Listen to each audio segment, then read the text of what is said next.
presented by Radhika Records.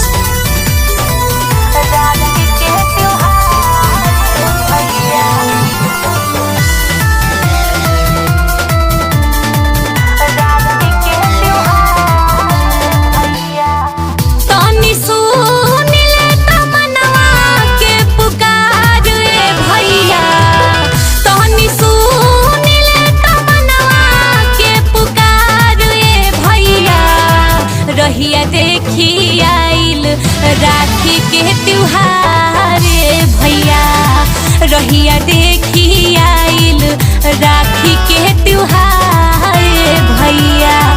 तनी सुन ले तमन्ना के पुकार भैया, तनी सुन ले तमन्ना के पुकार भैया। रहिया देखी आइल राखी के त्योहार भैया, रहिया देखी आइल राखी के त्योहार भैया। राखी के त्योहार भैया,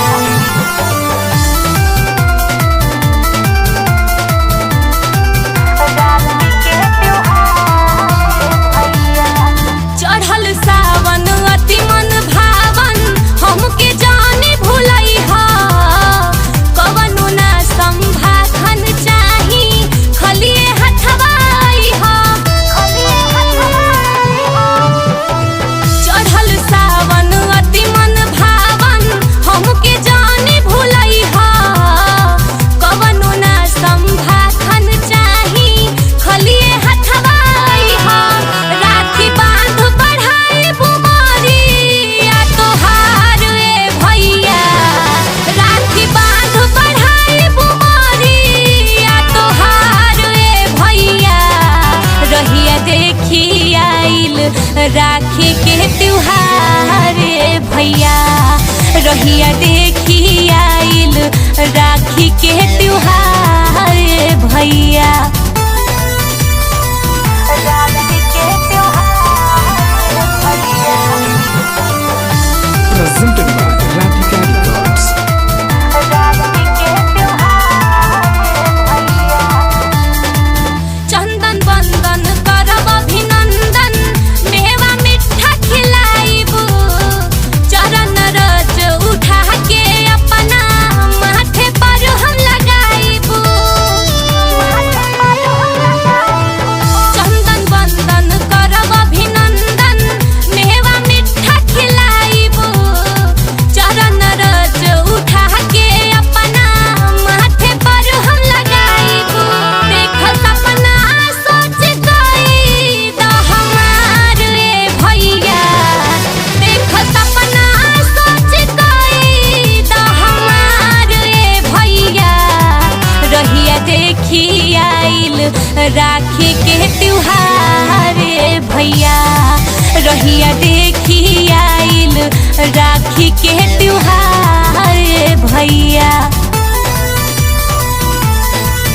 राखी के त्योहार भैया,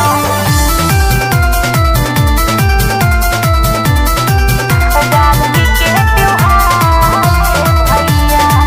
चल पनाली आस पुरावा, देहरी जन लगावा, भाई बहिन के रिश्ता के तू अजर अमर बनावा, अजर अमर बनावा।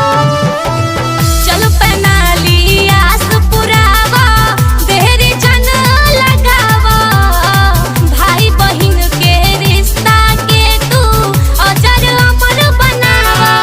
मौका दे दाना विनीता के एक बार भैया, मौका दे दाना विनीता के एक बार भैया। रहिया देखी आइल राखी के त्योहार भैया, रहिया देखी आइल राखी के त्योहार भैया। सुन ला ना भैया।